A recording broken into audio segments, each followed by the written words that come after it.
বাংলাদেশের সঙ্গে কারো তুলনা হয় না। মানুষের প্রাণশক্তিটা আর কিচ্ছু না। একটা টুকরা কাগজ, পত্রিকার কাগজ দিতে হতো।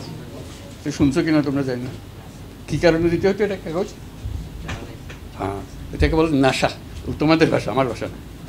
নাশাটা কি? ওর মধ্যে তামাক হতো এখানে প্রচুর, এখন হয় কিনা জানি না, এখনও ওই তামাকের থেকে তামাকটা ফ্রি পায়, জমিতে আছে। ওই তামাকটা মুড়ে ওই কাগজ দিয়ে, ওই কাগজ মোড়ার জন্য ওই কাগজও নেই তার কাছে, ওই কাগজটা তাকে বেতনের সঙ্গে দিতে হতো, বিড়ি খাবে। এটার নাম ছিল নাশা। এখনও শব্দটা আছে কিনা জানি না। সেই অবস্থার মধ্যে থেকে এটার এখন দিকে অবাক লাগতেছে, বহুদিন পরে আসছে যে পরিবর্তনগুলো, এবং বাংলাদেশের পরিবর্তন অনেক হতে পারে। এটি হলো আসল বিষয়। আমরা জিনিসটাকে দুমড়ে মুচড়ে একবার শেষ করে দিয়েছি। এর মধ্যে যে প্রাণশক্তি ছিল, প্রাণশক্তিকে নিংড়ে দিয়েছে। এটি দুঃখ। এই যে গ্রামে গ্রামে, রংপুরের মধ্যে হেন গ্রাম নাই আমি যাই নাই। এই যে পীরগঞ্জে গেলাম, এই যে পীরগঞ্জ অন্তত 5 বার এসেছি আমি। গ্রামে গ্রামে মানুষের সব ঘর নাই, বাড়ি নেই, কিচ্ছু নাই। সেই রংপুর, সেই বাংলাদেশ এখন তোমাদের হাতে। কোথায় নিয়ে যাবে? এই রংপুরকে তোমরা যেখানে নিতে চাও নিয়ে দিতে পারো। এই শক্তি তোমাদের কাছে। এটি হলো বিষয়। এটা কোনো গবেষণার বিষয় না, এটা নিজের মধ্যে শক্তি আছে বিষয়, আর কিচ্ছু না।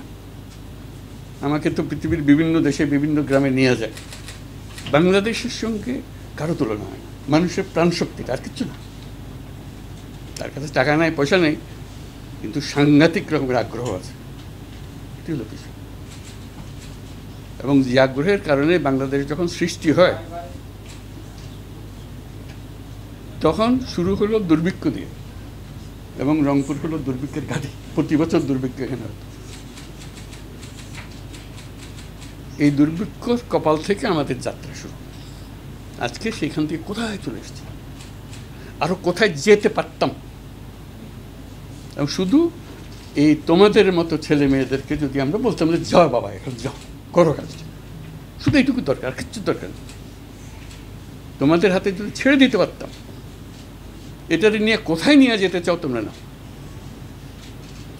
আমাদের সময়ে টেলিফোন ছিল হ্যালো হ্যালো, বহুক্ষণ সময় লাগতো একটা কানেকশন পেতে। একটা থানা, তখন থানা ছিল, উপজেলা ছিল না,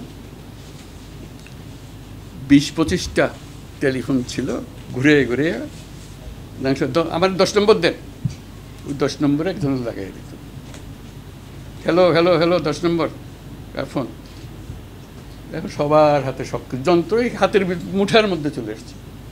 এই যে গেলাম পীরগঞ্জে গেলাম, এখন অবাক লাগলো, ছবি তুলতেছে মহিলারা, ছাদের উপরে দাঁড়ায় ভিডিও করতেছে। চিন্তা করতে পারে, ঘরের থেকে বেরোতে না মহিলারা।